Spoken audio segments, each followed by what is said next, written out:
Queridos, eu estou muito feliz de estar aqui, feliz também por ver vocês aqui. E eu creio que essa palavra hoje vai falar muito ao seu coração. Eu falei a palavra feliz, né? O pessoal costuma dizer, bom dia, Paz Church, né? Eu vou dizer bom dia, queridos e amados irmãos que estão aqui. E isso me fez lembrar de uma historinha, não vou falar piada, uma historinha de dois amigos cristãos que se encontraram na rua e se cumprimentaram ali, e um deles pegou e falou para o outro assim, nossa, fiquei sabendo que você foi ministrar no presídio esses dias. Ele falou, pois é, eu fui sim. E como foi lá? Ah, não foi nada bom não, tive que sair correndo, quase me mataram. Mas o que você fez de errado? Até agora eu não sei. A única coisa que eu fiz e falei para eles, quando eu abri o culto, foi, estou extremamente feliz por ver todos vocês aqui.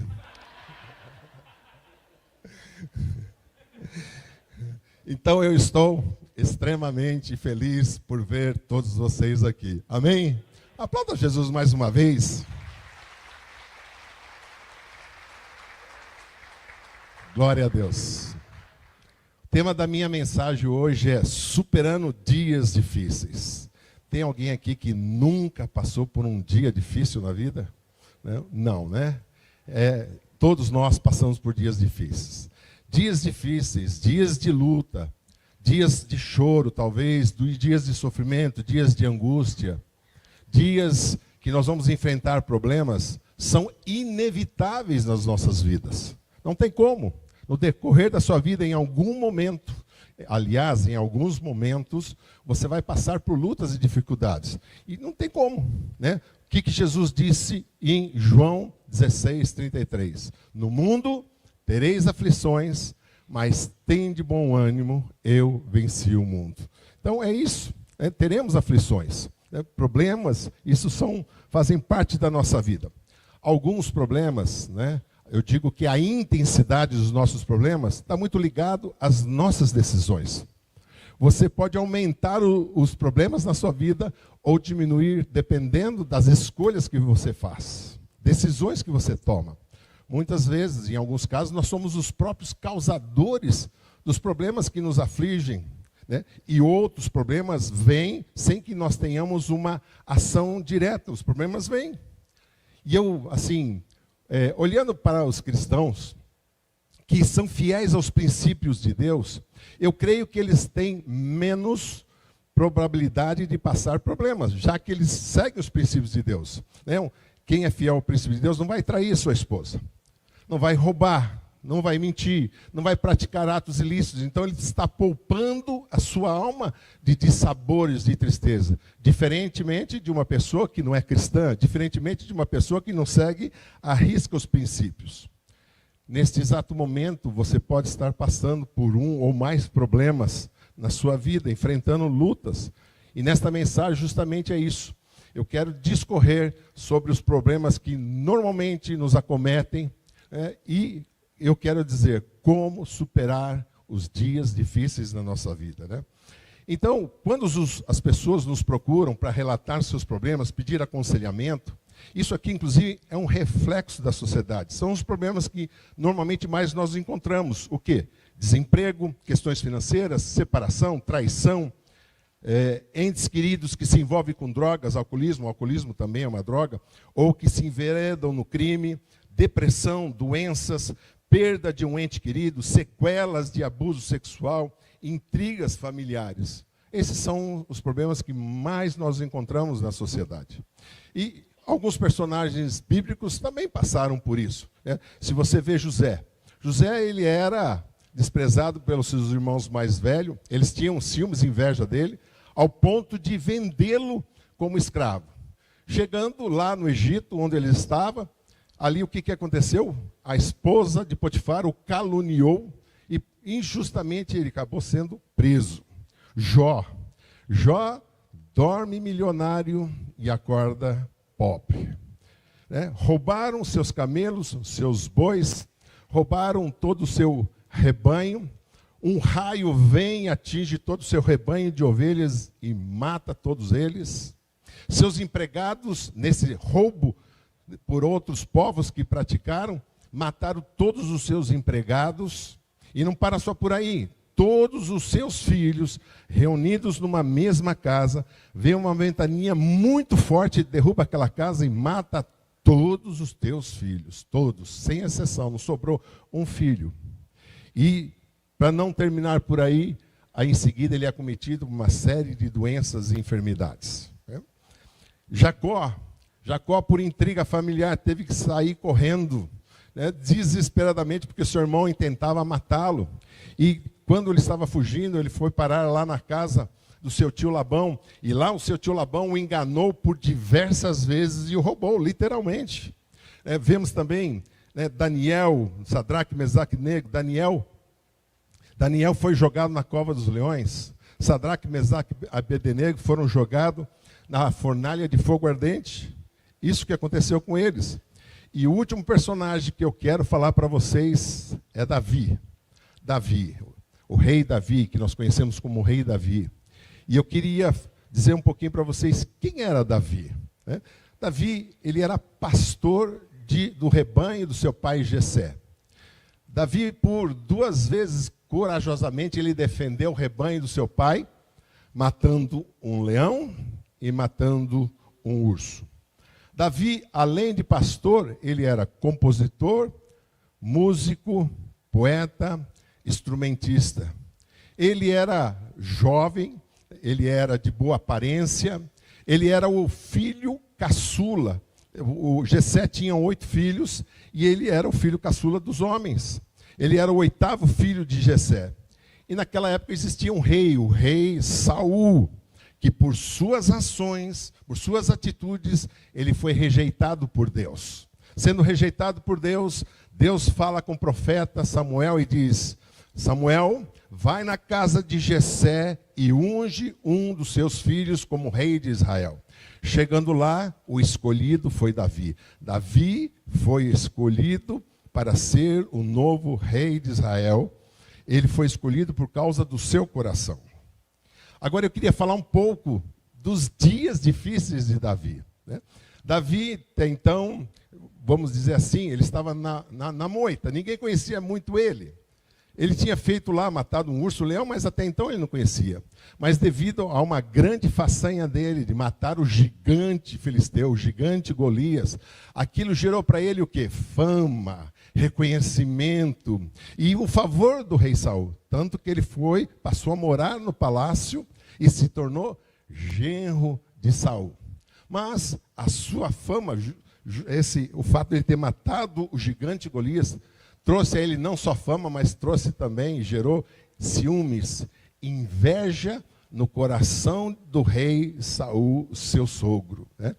E o seu sogro, por diversas vezes, intenta matá-lo, repito, por ciúmes e por inveja. E Davi, então, tem que fugir.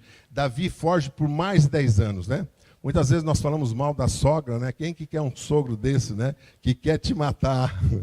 E aí nós vemos ele tentando matar Davi. Há historiadores, eu te citei aqui, que foram 10 anos, mais de 10 anos, mas há historiadores que dizem 12, 13, 15 e 18 anos. Ninguém sabe ao certo quantos anos ele foi perseguido. Mas o que é certo é que foram mais de 10 anos que ele foi perseguido. E provavelmente, lá no palácio, ele já imaginava que a profecia do profeta Samuel seria algo iminente na vida dele. Tudo está acontecendo, tudo está corroborando para que eu seja o novo rei de Israel. Só que ele não contava com a perseguição do seu sogro. E aí ele então passa a fugir. E o rei incansavelmente ia atrás dele, insistentemente atrás dele. E aí Davi, nessa jornada de fugir, ele passou por lutas, tribulações, angústias, rejeições. A primeira dele, quando ele está ali, ele tem uma aldeia chamada Keila, e essa aldeia onde moravam pessoas do seu próprio povo que moravam ali, mas estavam cativos dos filisteus. E ali Davi vai e resolve, primeiro ele consultou a Deus, mas ele resolve libertar aquela aldeia do seu povo das mãos dos seus inimigos filisteus. Chegando lá, ele os livra realmente, liberta, e Keila está livre. E aí o rei Saul fica sabendo que ele está naquela cidade, naquela aldeia, e vem vindo para matá-lo. Mas na mente dele passou, provavelmente o povo aqui, em agradecimento, em gratidão, vão me ajudar e não vão me entregar. Mas ele vai e consulta a Deus, e Deus fala para ele: Saul está vindo em seu encalço. Saul, vão entregá-lo a você. Vão entregar a sua vida para Saul. E aí ele sofre a primeira decepção na sua vida, traição. E nisso ele continua a sua vida e fugindo, e fugindo, e fugindo. E nesse tempo, ele derrotava alguns inimigos que eram inimigos dos israelenses e que eram inimigos também dos filisteus. E aí ele dizia para os filisteus, dizendo o seguinte: estou matando eles a favor de vocês, para proteger vocês, para livrar vocês. Na verdade, ele estava fazendo isso pensando no seu próprio povo. Mas ele foi ganhando a confiança dos filisteus. E num determinado dia, ele estava habitando numa cidade que os filisteus deram para ele, Ziclac. Ele sai com todos os seus valentes, com todos os seus soldados, e ali eles vão ter uma reunião com os príncipes filisteus, porque intentavam uma guerra contra o rei Saul. Chegando lá, na decisão final, uns queriam que ele fosse nessa guerra a favor dos filisteus, outros não queriam, e de repente decidiram que ele não fosse. Mais uma vez ele foi rejeitado. Mas eu creio que nessa vez ele não fez tanta questão. Mas ao chegar na sua cidade, de volta desta reunião, deste encontro, ele encontra a sua cidade, as suas moradias totalmente queimadas, suas esposas, de todos aqueles homens, filhos e filhas, e todo o seu rebanho, todos os bens foram sequestrados pelos amalequitas. Aquela situação, quando os homens de Davi, chamados valentes de Davi, olharam aquilo, fala que tanto Davi ficou angustiado, como aqueles homens ficaram extremamente amargurados, e por conta disso queriam apedrejá-lo e matá-lo.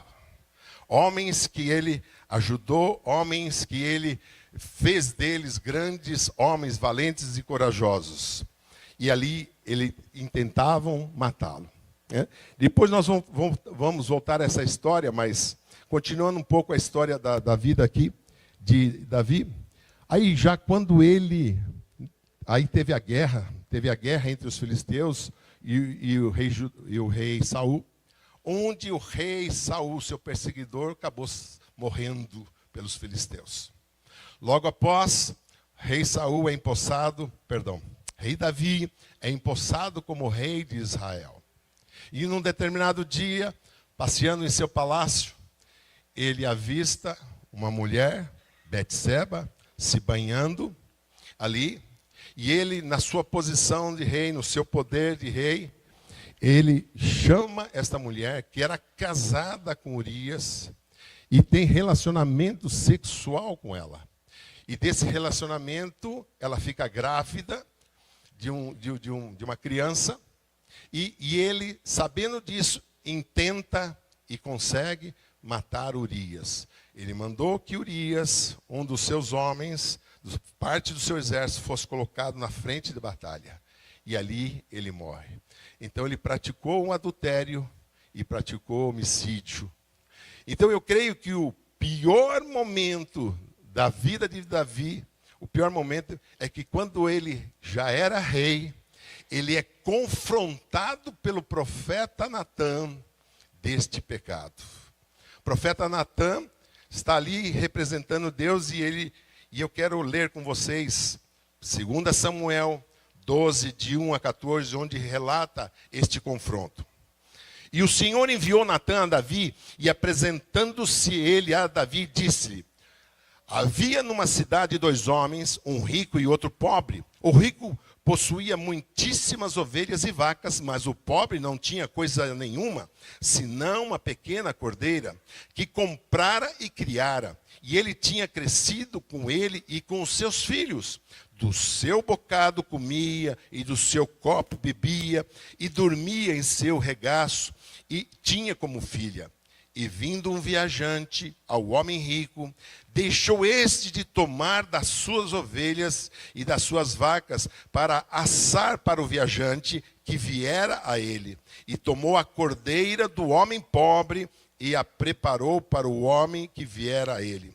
Então o furor de Davi se acendeu em grande maneira contra aquele homem e disse a Natã: vive o Senhor, que digno de morte é o homem que fez isso.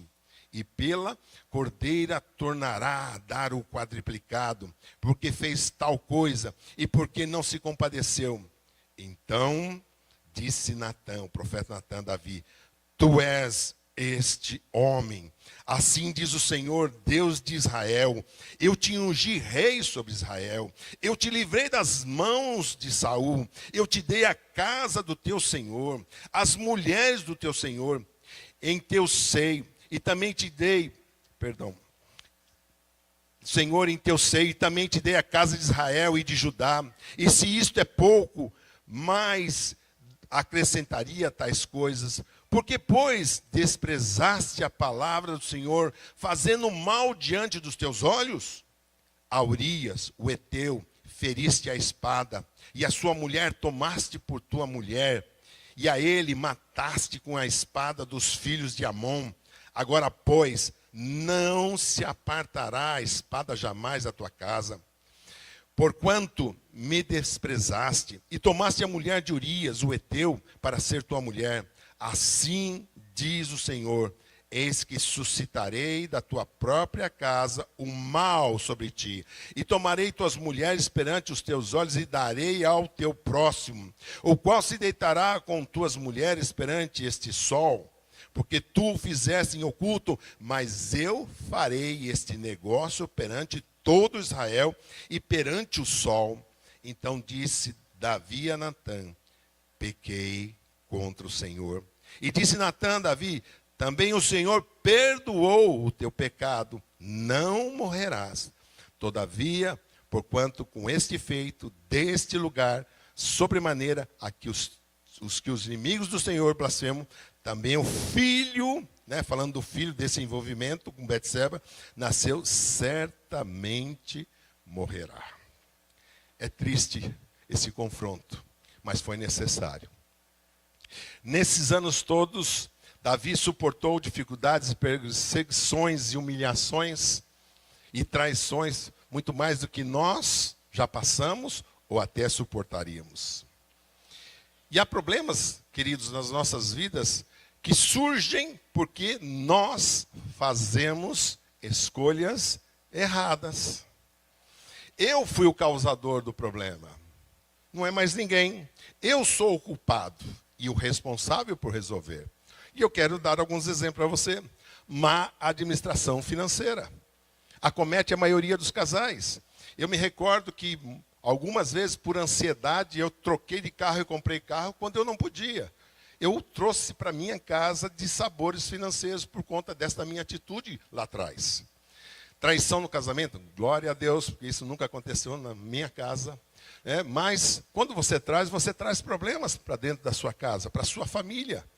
Quando você comete um erro desse, você não traz consequências tão somente para você. Perceba que você traz para você, para o seu cônjuge, para os seus filhos e para a sua descendência. Problemas por conta de erros e escolhas. Não ensinar os teus filhos nos princípios, nos caminhos de Deus. Agora, há outros problemas, como eu disse, que não há uma ação direta nossa. O problema vem. Você não é o culpado, mas você é o responsável por resolver. Exemplos, Eu fui demitido, estou desempregado, mas não foi por algo que eu provoquei. Simplesmente uma crise na empresa, a empresa está mandando um monte de pessoas embora e eu fui um deles. Há uma crise no país, eu fui demitido. Uma crise no país onde eu não tive uma participação que gerou o meu desemprego, que gerou a minha demissão. Foi uma situação externa. Bateram no meu carro e nenhuma das partes tinha o seguro. Eu não provoquei isso. Eu estava andando e de repente alguém colidiu no meu carro. Hackearam minha conta bancária e retiraram todo o dinheiro e ainda fizeram empréstimos no meu nome. Como eu disse, problemas que vêm, que não houve uma ação direta sua. Fui atropelado e tenho sequelas hoje por conta desse atropelamento. Mas, além desses problemas que eu posso provocar, e aqueles que vêm sem uma ação direta minha, também há problemas que nos vêm por omissão. Diante de situações, às vezes nós somos omissos. O freio do seu carro está dando sinal que tem algum problema, você não conserta, aí ele falha, você bate o carro. Omissão sua, você não consertou. Na omissão, somos igualmente culpados, queridos, e responsáveis por resolver. E eu quero citar o exemplo dos filhos do sacerdote Eli, que faziam coisas abomináveis e reprováveis diante dos olhos de Deus. E sim, Eli os repreendeu, mas quando já eram adultos, jovens, tarde demais. Teve consequências não só para ele, mas consequências para os filhos, que eles morreram numa batalha no mesmo dia, e o pai, ao saber da notícia, cai e também morre. Consequências por omissão. Nós vemos quantos problemas Davi enfrentou, quantas circunstâncias que ele teve, mas agora nós vamos ver como ele superou todos esses dias difíceis, superou todas essas circunstâncias.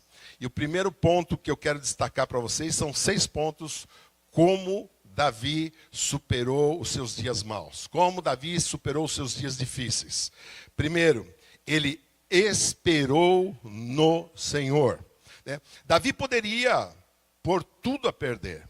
Ele estava sendo perseguido por mais de 10 anos. E ele teve uma oportunidade, a Bíblia não relata se teve mais, mas relata uma, que ele poderia ter acabado com o sofrimento dele.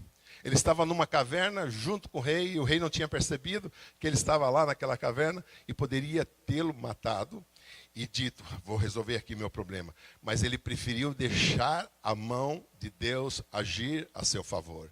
Ele esperou. Quando nós estamos passando, queridos, por momentos difíceis, aflições, dores, angústia, né? O tempo é uma das piores coisas que tem. A ansiedade nos toma, quer nos levar a tomar alguma decisão. E às vezes, movido pelas circunstâncias, movido pelo sentimento, movido pela ansiedade, nós tomamos decisões erradas. E há momentos, queridos, eu não sei se vocês já se sentiram assim. Eu me senti assim. Em 2015 eu passei por um problema, que aquilo que eu falei, eu não fui o causador do problema, mas o problema veio e eu tive que enfrentar esse problema. E, queridos, para mim foi muito difícil. Em 2015 foi o ano que a Dilma foi feito o impeachment da Dilma, e por conta disso eu fui dispensado da empresa onde eu trabalhava. O país todo estava numa crise, já vinha numa crise, e eu distribuí mais de 200 currículos, não teve um currículo que me chamaram. Falava com um amigo, falava com outro, falava com outro, falava com outro, e nada. E toda a minha vida eu trabalhei, desde os 14 anos. E aquele período foi muito difícil para mim, queridos. Eu me sentia sozinho, eu me sentia abandonado, eu me sentia esquecido por tudo e por todos. Parece que ninguém estava aí com o meu problema, com a minha necessidade, com a minha situação, com a minha dor, com a minha aflição. Eu me angustiei, eu me derramava na presença de Deus. Foram momentos difíceis. Parecia que os meus próprios líderes, amigos, se esqueceram de mim e me evitavam. Era como eu me sentia. Não estou dizendo que eles fizeram isso. É como eu me sentia. Eu me sentia, inclusive, abandonado por Deus. Porque quantas vezes eu orei, eu vi respostas de Deus. E eu orava naquele momento, eu orava. E parece que eu não via absolutamente uma palavra de Deus. Falei, Senhor, até Tu me abandonou. Eu não via. São momentos difíceis. Mas eu esperei no Senhor. 2015. Quando foi 2018, Deus me deu a resposta que eu precisava, que eu queria. Deus, de uma forma tão fantástica, queridos. Eu, nesse período, 2015 a 2017, 2 anos, eu tentei uma representação de produtos importados, não deu certo. O dólar em alta, o euro lá em alta, então não deu certo. 2017 a 2018, fui trabalhar numa corretora de seguros, e onde eu fiquei por 1 ano, não tinha condições de eu ficar mais lá. E ali, um dia eu estava no quarto, eram 6 horas da manhã, quarto do meu filho, E minha esposa passou, estava indo trabalhar, e ela disse, o que você vai fazer? Eu falei, eu vou orar.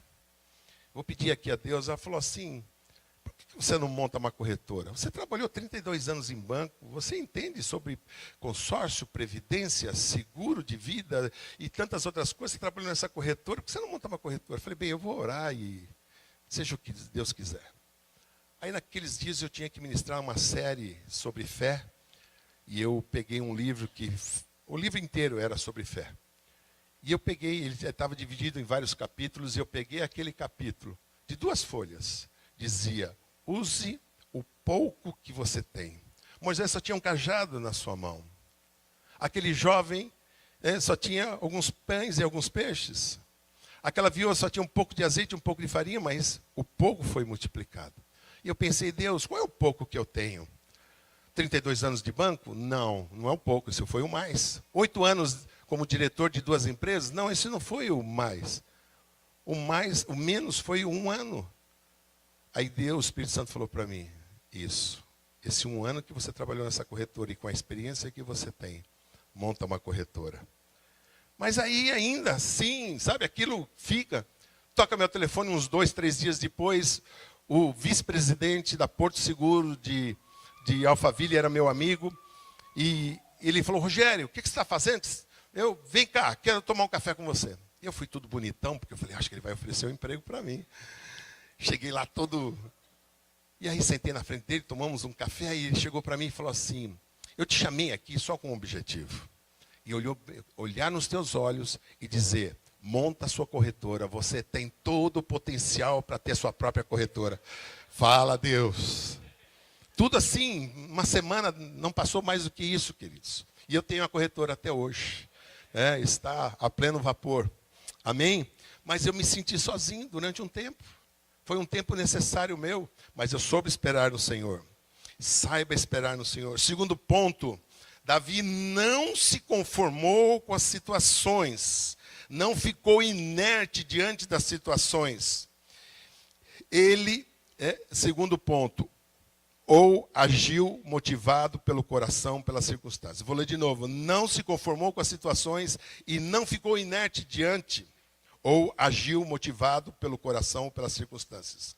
Veja aqui 2 Samuel 17, 26, parte B. Quem é, pois, olha a indignação dele. Quem é, pois, esse incircunciso filisteu para afrontar os exércitos do Deus vivo? Isso mostra um coração não conformado. Ele falou, estou diante de um problema, não é só eu, o povo todo está diante de um problema. E agora quem pensa que é esse cara para simplesmente vir nos afrontar e afrontar o nosso Deus? Uma coisa que eu quero que você pense agora. Às vezes nós culpamos Deus. Deus não é culpado pelo que você está passando, e muito menos responsável em resolver o teu problema. Deus não é culpado pelo seu problema e nem responsável por resolver o seu problema. Mas Deus vai me ajudar? Sim. Dependendo do teu coração, Deus vai te ajudar sim a sair dessa situação. Ele vai vir em seu socorro. Mas sabe o que ele fala para você? Mova-se. Haja. Faça alguma coisa. Vá e busque orientação de Deus. Mas não seja impulsivo, ansioso, agindo de bate-pronto, mediante as circunstâncias, nervosismo, e aí você toma decisões, não é um pouco cauteloso, nem nada. Lembram-se que eu comentei que diante daquela situação na cidade de Ziclac, vendo toda aquela destruição, que suas esposas tinham sido roubadas, seus filhos tinham sido levados, seus bens tinham sido capturados, e os homens, seu exército, seus valentes, queriam matar a Davi. Naquele momento, uma decisão errada poderia colocar tudo a perder, queridos. Vou ler de novo. 1 Samuel 36. Davi profundamente angustiado. Não tem problema nenhum nós ficarmos angustiados. Isso é natural, um sentimento nosso. Mas o que nós fazemos com essa angústia? Vamos ficar o resto da vida angustiado? Vamos ficar em depressão? Vamos entrar dentro do quarto? Não. Davi ficou angustiado. Pois os homens falavam em apedrejá-lo. Todos estavam amargurados por causa de seus filhos e suas filhas. Davi, porém fortaleceu-se no Senhor seu Deus. Nós vamos entrar aqui de novo nessa história daqui a pouco. Mas eu quero que você imagine comigo. Se ele tivesse pego o seu cavalo e tentado fugir, certamente aqueles homens valentes, que Davi inclusive fala que 4 deles também tinham matado gigantes.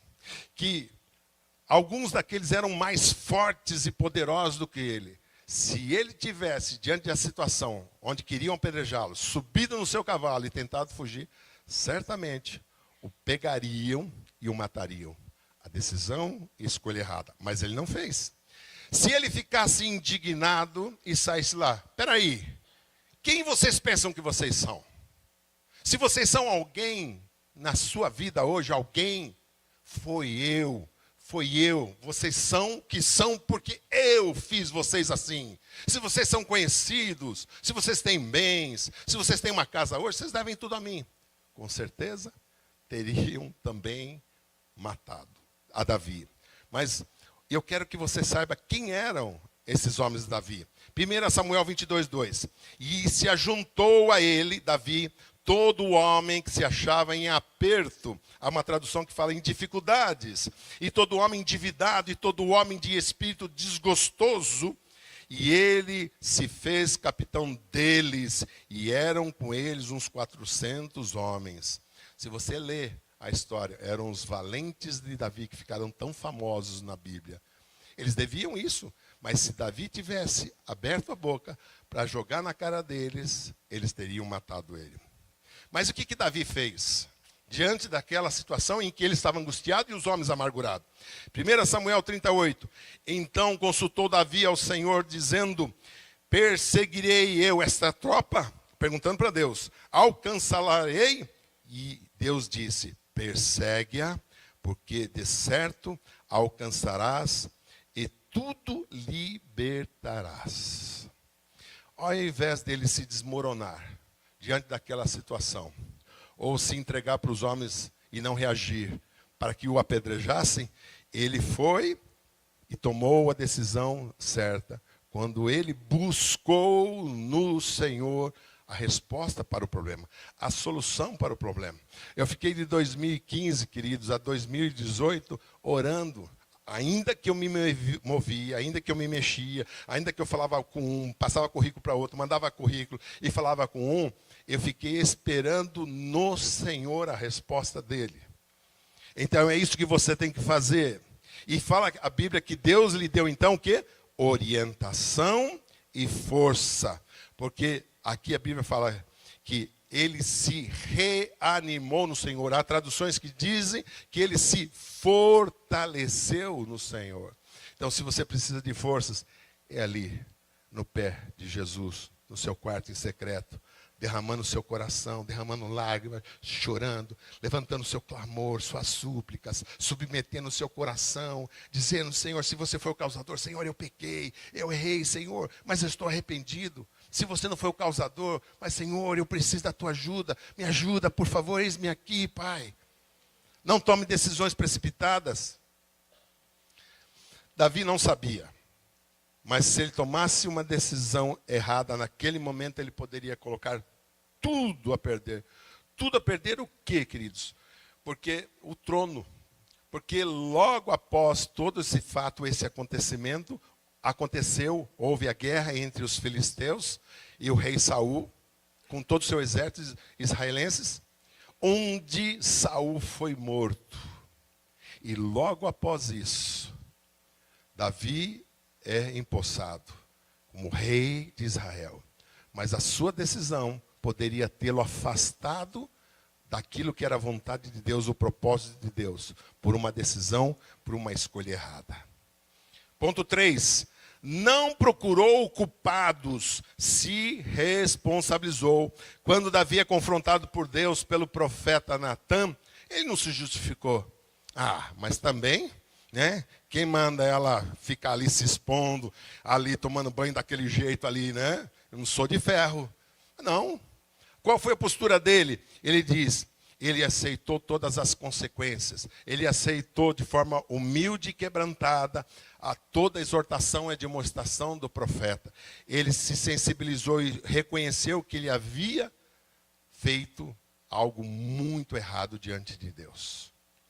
Agora, diferentemente do seu antecessor, o rei Saul, que quando o profeta Samuel foi confrontá-lo por ações também que não agradaram a Deus, ele, de uma forma soberba, orgulhosa, não aceitou a demonstração.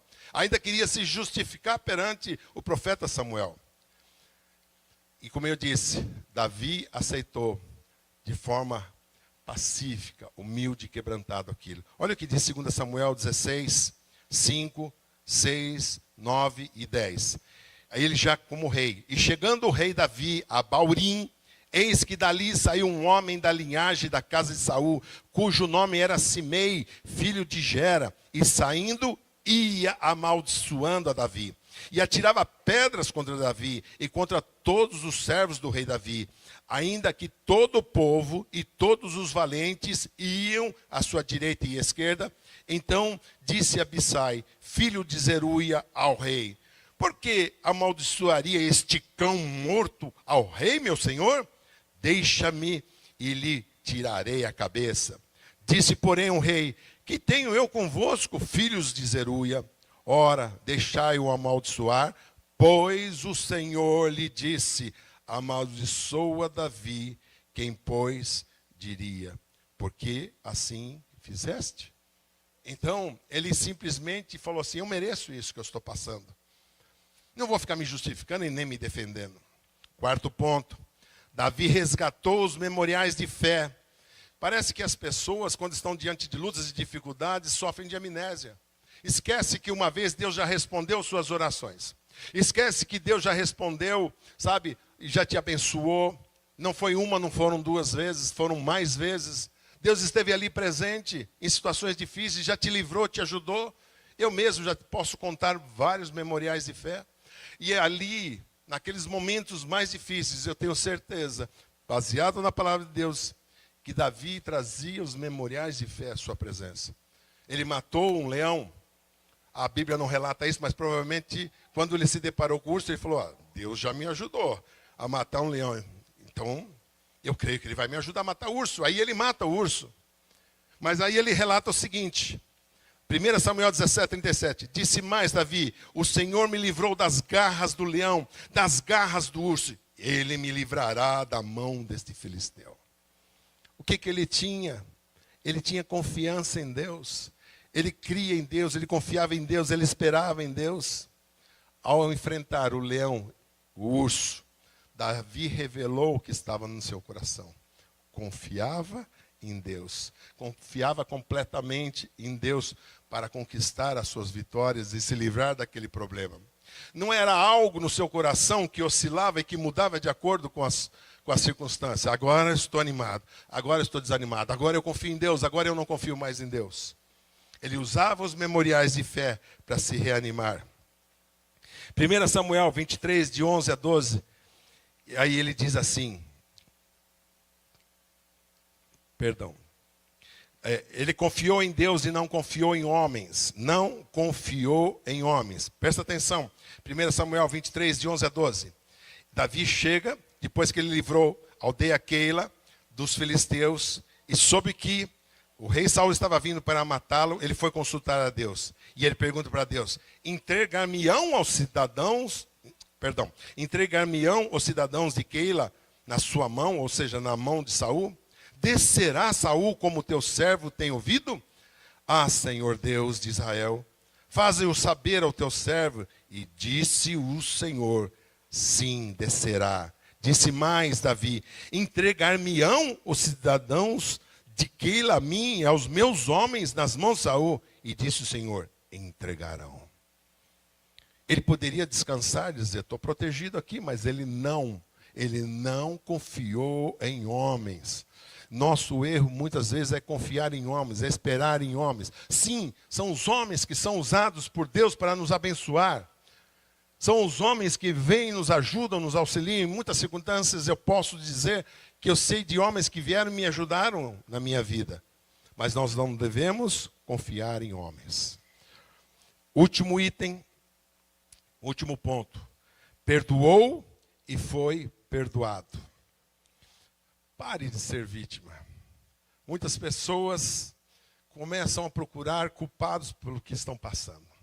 Começam a se justificar e apontar os culpados. E parece que na mente dele todos e tudo estão conspirando contra ele. Todos estão contra mim.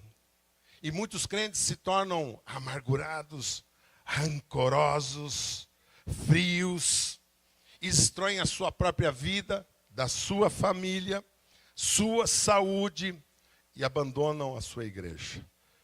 Porque diante de uma situação, se tornam amargos, frios, insensíveis, se abatem. Nós temos que ter muito cuidado diante das lutas, de não cair nessas armadilhas. Tem pessoas que não se perdoam e não perdoam os outros. Lá na igreja tinha uma mulher que ela tinha aproximadamente 50 anos de idade e ela havia cometido na sua adolescência 3 abortos. Ela não era casada ainda, teve relacionamentos e ela cometeu 3 abortos. Aquela mulher, por anos, eu tentei ajudá-la. E ela andava na igreja assim. À base de remédios, parecia um zumbi. E eu tentei ajudá-la. Mas o Senhor já te perdoou. Eu sei que o Senhor já me perdoou, mas eu não me perdoo. Mas o Senhor já me perdoou. Sim, eu sei que Deus já te perdoou, mas eu não me perdoo. Ela não se perdoava.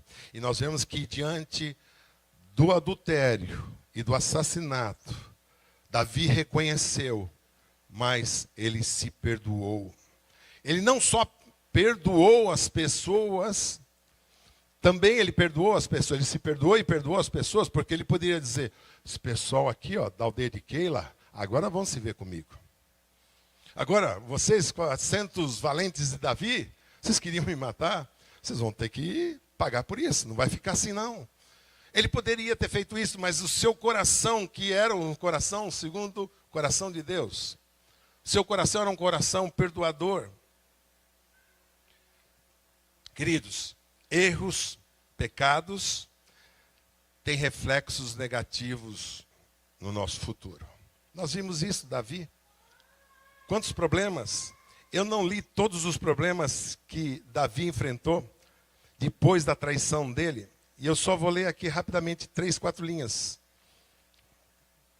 Olha só o que aconteceu depois disso.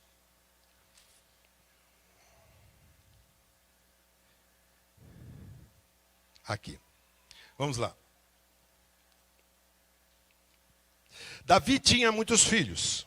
E um deles, Amon, pratica incesto com Tamar, sua irmã.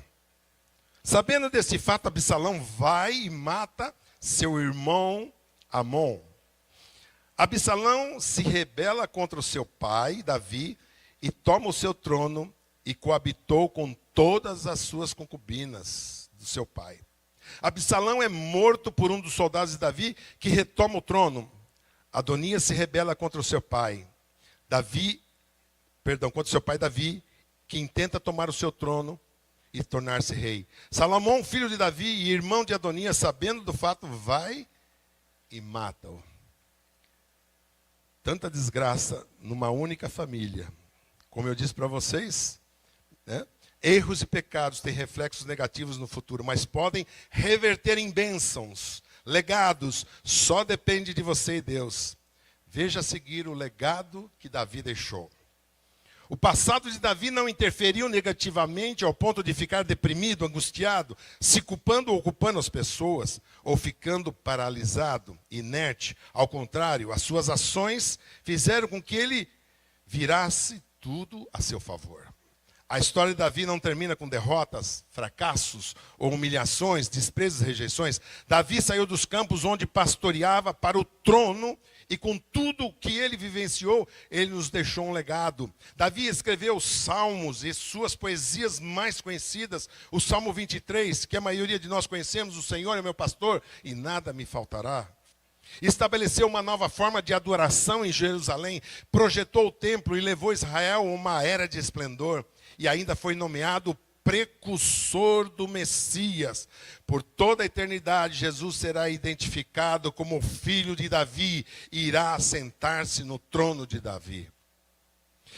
Séculos após, quando o cego Bartimeu grita querendo chamar a atenção de Jesus, o que ele grita? Jesus, filho de Davi, tem compaixão de mim. Eu quero te convidar a ficar de pé.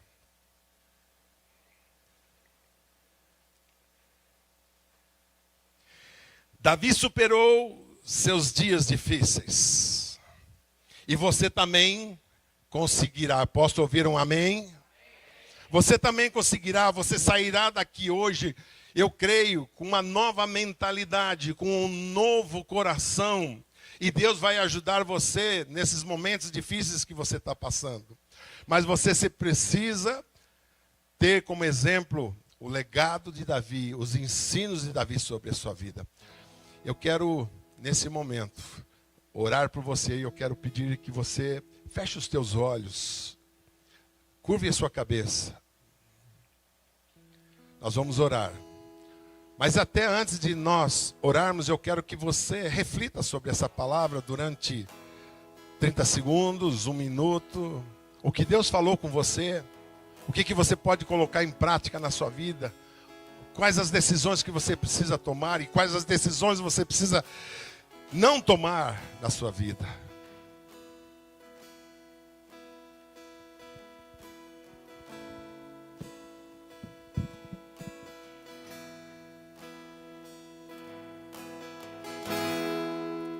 Não compreendo os teus caminhos,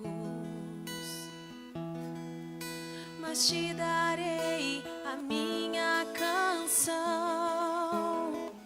doces palavras te darei. Me sustentas em minha dor, e isso me leva mais perto de ti, mais perto dos teus caminhos. E ao redor de cada esquina, em cima de cada montanha, eu não procuro por coroas ou pelas águas das fontes. Desesperado eu te busco, frenético acredito que a visão da tua face é tudo que eu preciso. Eu te direi que vai valer a pena, vai valer a pena, vai valer a pena mesmo. Vai valer a pena, vai valer a pena, vai valer a pena mesmo. Oh, vai valer a pena, vai valer a pena, vai valer a pena mesmo. Eu sei, Senhor, vai valer a pena.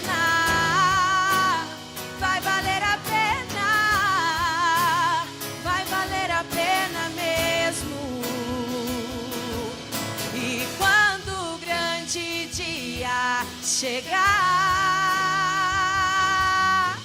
quando o grande dia chegar e ele vem, e quando o grande dia chegar,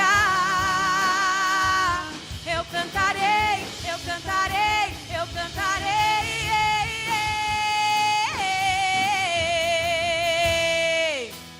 Vai valer a pena, vai valer a pena, vai valer a pena mesmo. Oh, vai valer a pena, vai valer a pena, vai valer a pena mesmo. Amém, Jesus. Aleluia. Quero orar por você. Senhor Jesus, muito obrigado por esse domingo, por esta manhã. Obrigado pelas vidas que estão aqui, Senhor, e ouvir esta palavra. Que esta palavra possa, Senhor, frutificar em seus corações. Que possa falar às suas mentes. Que eles possam refletir, Pai.